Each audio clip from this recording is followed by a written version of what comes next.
నన్ను కోసినా కూడా 18,500 కోట్ల రూపాయల కంటే ఎక్కువ ఆదాయం లేదు. ఏం చేస్తారా నన్ను చెప్పురు ఉద్యోగ సంఘాల నాయకులను అడుగుతున్నా, ఏం చేస్తారు? నన్ను కోసుకుంటే తింటారా? వండుకొని తింటారా? ఏం చేస్తారు?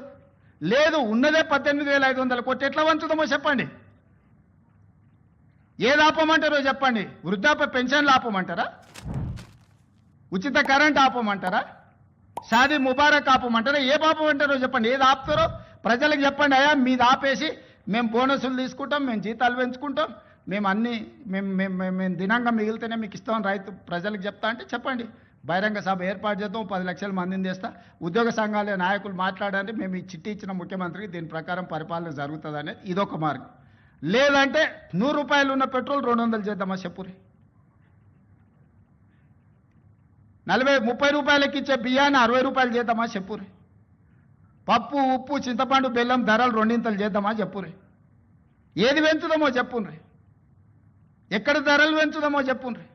ధరలు పెంచకుండా ఉన్న పథకాలను ఆపకుండా కొత్త కోరికలు నెరవేరవు. రాష్ట్రం ఆర్థికంగా బాగలేదు, అప్పు పుడతలేదు, అనా పైసా ఎవడు ఇస్తలేడు. ఎవరినన్నా కలవడానికి పోతే బ్యాంకర్లు దొంగలను చూసినట్టు చూస్తున్నారు తెలంగాణ రాష్ట్ర ప్రతినిధులను. ఎవడు ఢిల్లీకి పోతే అపాయింట్మెంట్ కూడా ఇస్తలేడు, వీడు వస్తే చెప్పులు కూడా ఎత్తుకుపోతాడేమో అన్నట్టుగా ఆ పరిస్థితి ఉంది దేశం ముందల. అప్పు పుడితే నేను కూడా ఏదో ఒకటి చేసి తెచ్చిచ్చేటోను. అప్పు పుట్టట్లేదు, ఎవడు బజార్లో నమ్మడం లేదు. స్వీయ నియంత్రణనే దీనికి పరిష్కారము. ఉన్నంతలో గౌరవంగా సంసారాన్ని నడిపితే బజార్లో ఎవడైనా నమ్ముతాడు.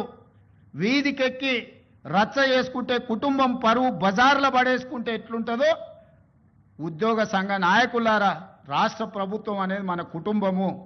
ఈ పరువును బజార్లో మీరు పడేస్తాము అనంటే కుటుంబ పెద్దగా వద్దు అని నేను విజ్ఞప్తి చేస్తున్నా. దయచేసి విషయాన్ని అర్థం చేసుకోండి.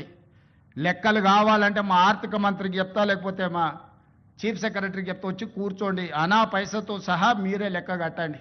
నేను చెప్తున్న దానికంటే ₹1 ఆదాయం ఎక్కువనా మీకే పంచిపెడతా. కాంట్రాక్టర్లకు బిల్లులు ఇవ్వాలంటే ఇంకొక 7,000 కోట్లు కావాలి. నేను చెప్పేది అన్ని నిత్యావసర అత్యవసరానికే 22,000 కోట్లు. దాంట్లోనే 4,000 కోట్ల తుట్టుంది.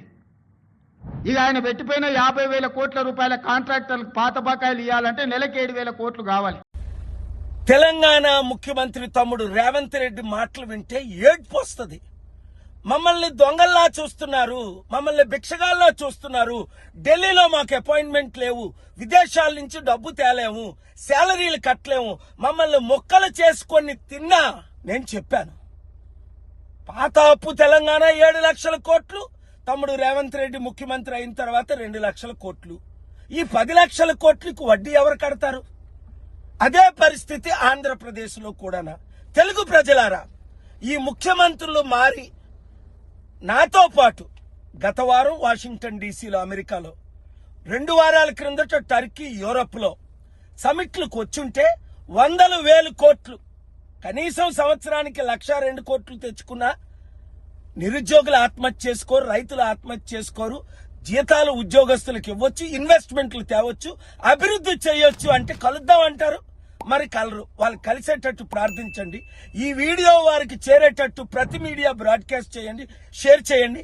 లేదంటే ఇప్పుడున్న రాజకీయ నాయకులు చిత్తుగా అన్ని పార్టీలు ఓడించి ప్రజాశాంతి పార్టీని గెలిపించి రాష్ట్రాల్ని, దేశాన్ని కాపాడుకుందాం. Thank you very much.